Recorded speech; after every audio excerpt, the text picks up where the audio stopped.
What if the voice telling you that time is running out is lying to you? Not completely false, but dangerously distorted. You've heard it this week, maybe today, arriving like a verdict rather than a thought, and you accepted it without question. But what if that sentence is the beginning of the real problem? The moment it appears, your body reacts before your mind can argue. Your chest tightens, your thoughts accelerate, and suddenly your life becomes a ledger of unfinished business, incomplete ambitions, and unrealized versions of yourself. But why does this quiet sentence carry so much power over you? Because what you're feeling is not actually about time at all. It is about your relationship to it, a relationship shaped by fear, comparison, and illusion, and the Stoics understood something unsettling here. That urgency is often not truth, but distortion. And if that's true, then what exactly are you reacting to? Marcus Aurelius returned to this question obsessively in his private writings, not to control time or optimize it, but to strip it of illusion. He wanted to see time clearly, without narrative or fear, and what he found was not comforting, but it was clarifying in a way most people never allow themselves to experience. He described time not as something you own, but as a river of vanishing moments, endlessly moving, never pausing for your readiness or hesitation. It does not negotiate, it does not slow down, and most importantly, it does not care. And that indifference is where the real tension begins. The Stoics saw clearly that anxiety about time is rarely about time itself. It is about control. You feel the current moving and instinctively you resist, reaching for something stable, something permanent. But the more tightly you grip, the more exhausting the experience becomes. So what happens if you stop gripping? That voice saying time is running out is not neutral. It carries an implied threat, aimed at a future version of you who must somehow justify your existence by becoming enough, achieving enough, proving enough. But who defined that version of you in the first place? Seneca dismantled this illusion with brutal simplicity. Life, he argued, is not short. We are given more time than we know how to use, but we lose it carelessly, almost invisibly, distracted and dispersed. And if that's true, then the real danger is not scarcity but waste. He described people who endlessly delay their lives, postponing meaning until conditions are perfect, until responsibilities ease, until fear disappears. But those conditions never arrive, and the horizon keeps moving further away. So when exactly does life begin? This is what he called being occupied. Not productive, not fulfilled, but consumed by everything except your own existence. Your attention becomes fragmented, distributed across obligations and expectations, until nothing remains fully yours. And if your attention isn't yours, then what is? The modern world amplifies this problem to an extreme.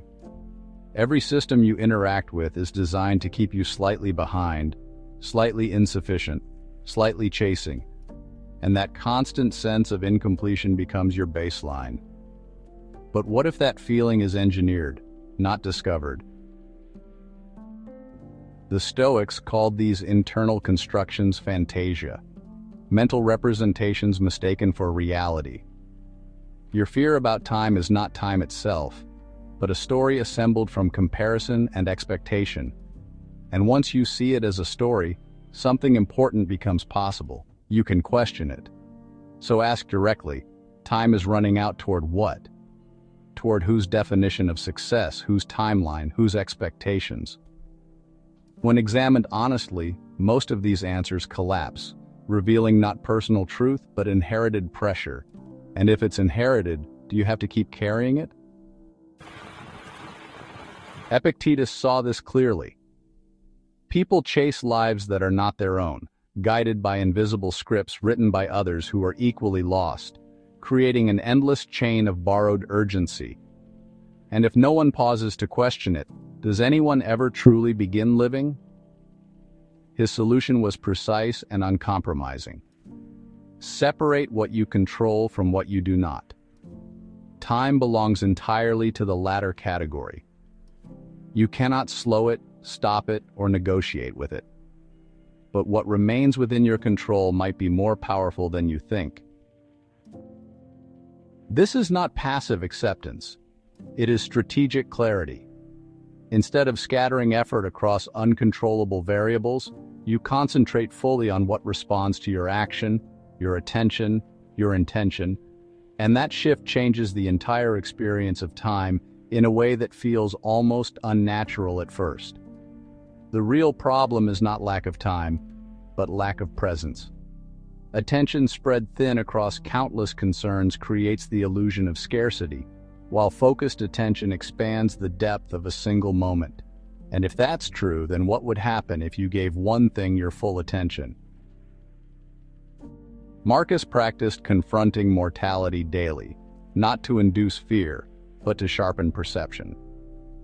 When you accept the finite nature of your time, trivial concerns begin to dissolve, revealing what actually matters, and that clarity raises a difficult but necessary question.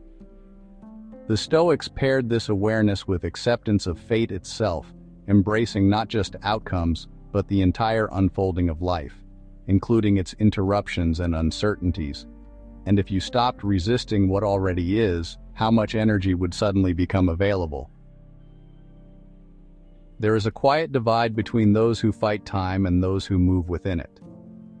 One experiences constant pressure, the other experiences continuity. And that difference is not about external circumstances, but internal orientation. So which orientation are you practicing without realizing it? Seneca made a radical claim. Everything external is borrowed, except your experience of time. That alone belongs to you, and even that slips away if unattended. So if your time is truly yours, why is so little of it actually lived consciously? The Stoic shift is subtle, but profound. Stop asking how to maximize time, and start asking what you are doing with your attention right now, in this exact moment. And if you answered that honestly, would you be satisfied with the answer? Most people live in preparation mode, rehearsing for a life that never quite begins. But the Stoics rejected this entirely. The present moment is not a waiting room. It is the main event. And if that's true, what exactly are you waiting for? When you refuse to inhabit the present, you lose the only place where life occurs. The mind drifts to past and future, abandoning the only moment available to you. And if presence is the solution, why does it feel so difficult to maintain? The Stoic framework is simple but demanding. Accept limits, question urgency, and practice presence. None of these are easy, but together they form a coherent way of living that replaces panic with clarity. And clarity leads somewhere very different than fear. When you interrogate urgency, most of it dissolves, revealing how much of your stress was never truly yours. What remains after that process is often quieter, simpler, and far more meaningful. But are you willing to let go of the noise to hear it? Presence is not a mood, it is a discipline. You act with attention first, and the feeling follows later, not the other way around. And that reversal challenges almost everything you've been taught about motivation and fulfillment. The Stoics lived brief, imperfect lives, yet their clarity echoes across centuries. Not because they controlled time, but because they understood how to inhabit it. And if their insight still resonates now, what does that suggest about what truly matters? They did not escape finitude. They faced it directly and used it as fuel for presence rather than panic, transforming awareness of death into intensity of life. And if awareness can transform fear, what are you avoiding looking at? Time is running out, yes, but the deeper question remains unanswered. Running out from what? And toward what? And in that space of honest reflection, something unexpected emerges. Not urgency, but direction. What you truly want is not more time, but more presence within the time you already have.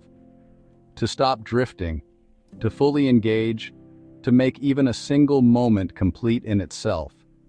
And if you could do that consistently, how different would your life feel? The river continues, indifferent and unstoppable.